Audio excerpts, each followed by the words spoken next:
Timeline, let's start at the beginning of the ages. How do you practice timeline with your kiddos, both in community and at home? If you need some new ideas, here are a few that might work for you guys. Again, both at home and in community.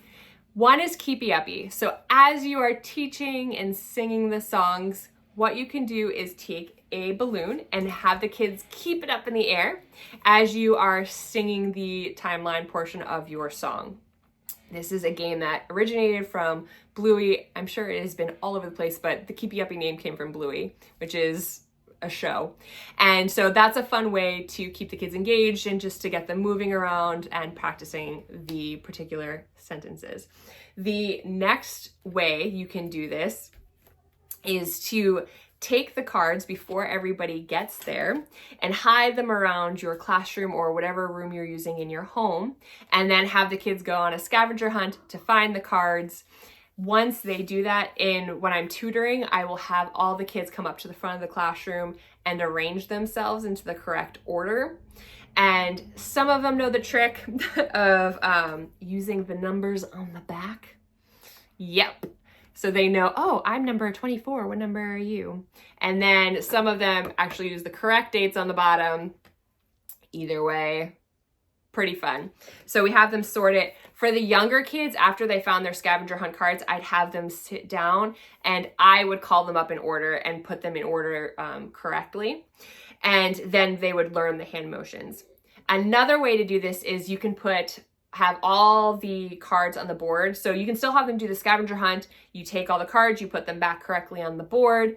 And then I give out the mini timeline cards and have the kids sort the mini timeline cards into the correct order so that the pictures that they have and the timeline they have matches the timeline that we have on the board.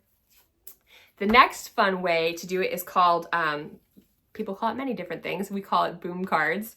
And so I took all of the cards that we had for the week, and on the back of 3 of them, I have boom written with a fun little happy bomb there. And so what they're going to do is I'm going to have all the timeline cards stuck to the wall. Now I want to make sure every kid in my class or at home has the opportunity to be able to select cards without hitting those 3. And so I just go to the week prior to get the 3 additional cards so that everybody has a chance.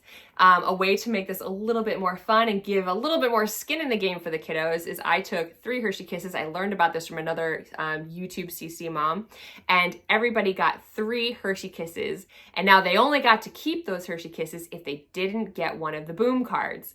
If they did get a boom card, then they had to give me back my Hershey Kiss.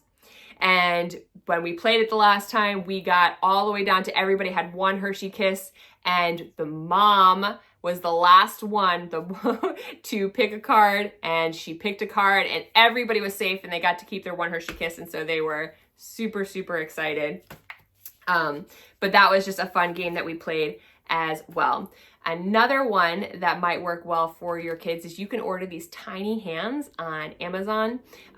During the fall season, you could also get like weird, ugly fingers, and you can have them. This is more for review time, not necessarily during when you're the new grammar portion. But if you give the kids multiple cards and everybody can only use their tiny hands or weird fingers, they have to then just use the tiny hands and sort maybe 2 weeks worth of their timeline cards. So that's just another fun game and a fun way to practice and look at the timeline cards and make them all in the right way. Again, especially for those who don't know the trick of the numbers on the back. Oh. Helps me so I can sort all the cards, but sometimes it makes it easier for the kiddos too. Another awesome way to do timeline if you have younger kids or they're just not really feeling the timeline thing is to, especially during review, is to play the timeline card and timeline song and do a freeze dance. So you let them sing it and dance, not necessarily do the hand movements, but just dance it out while they're singing the song, and then freeze.